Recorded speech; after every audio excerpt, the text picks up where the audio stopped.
Good morning. Kumusta?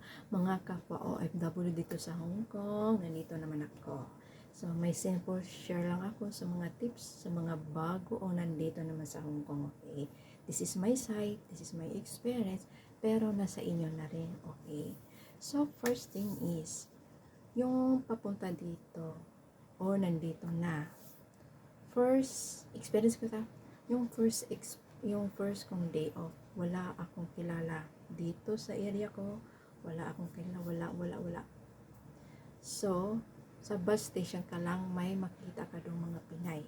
So, doon ka sa bus station, magtatanong ka, saan dito ang simbahan, saan dito ang Philippine product, para bumili ka, magbitbit ka, para may makain ka next week sa amo mo, kasi not everyday full tak ang tiyan mo, kasi gutom talaga, kasi limit ang pagkain dito, limit ang breakfast mo, kaya mayroon kang biskwit, kape, yan ang importante para yung bitok mo palaging busog.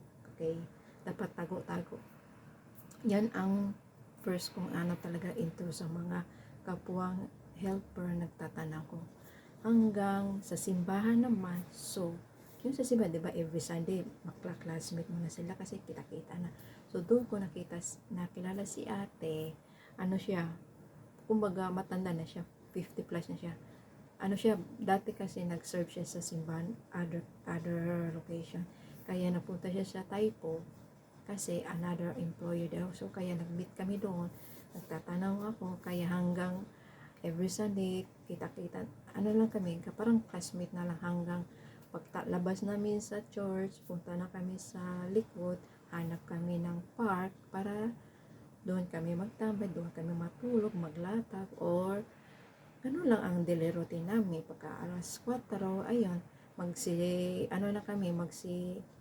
magsitayuan, kasi bibili kami ng pang dinner namin, at saka pang 1 week pagkain, para in case emergencies, ang tiyan natin puno, kasi mahirap na gutom, mawala ang energy mo.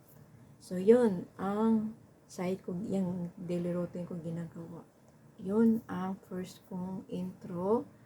Dapat alamin mo yung surrounding mo, yung bus station mo, saan ka bababa, saan ka naman sasakay. Yun ha. Pagka-second is, kung magcho-choice ka naman, tatanong ka, saan dito ang Philippine product, saan ba dito yung bandang, yung gusto mo, saan ang gusto mo. Iwasan mong sumama kahit kanino mga langga, kasi mahirap na, especially mga veterana dito, ganito, wag. Kasi iwasan mo yung utang at saka pangalan mo. Wag paggamitin yung pangalan mo. Kahit yung Hong Kong ID, passport, please iwasan mo yan.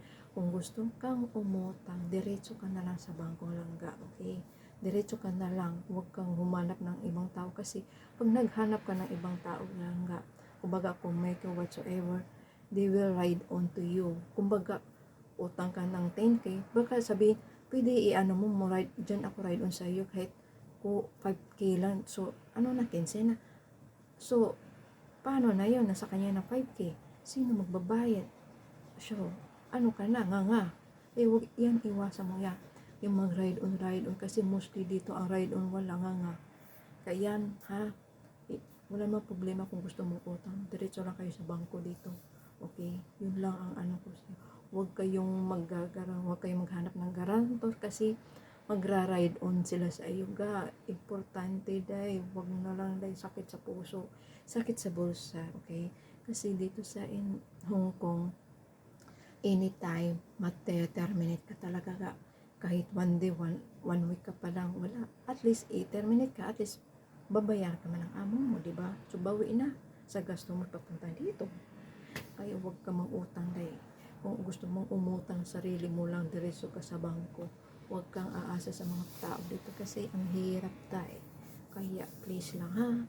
So yan ang tips ko sa inyo. Yung surroundings nyo. Be careful kayo kung gusto mo maghalubilo ng mga kapwa natin. Walang problema, na sa inyo na rin. Guidance pero awareness lang kayo. Huwag gamitin ang pangalan nyo, yung pong ID at saka passport. Importante. About naman sa utang, iwasan nyo yan. Diretso ka. Bahalag sabihin, ang strict naman. Ako, sa totoo lang, sa tagal ko dito, wala akong kasi mahirap na, may sakit yung mama ko. Anytime, ang mama ko kailangan ng pera ko, at least may pera ako. Hindi ko pinagamit yung pangalan ko kasi anytime kung may kailangan tayo, walang tutulong sa atin. Kaya, please, ha? So, sige, salamat. Good morning. Have a blessed day. Please like and share and follow me. Sige, bye. Bye-bye. Thank you. God bless.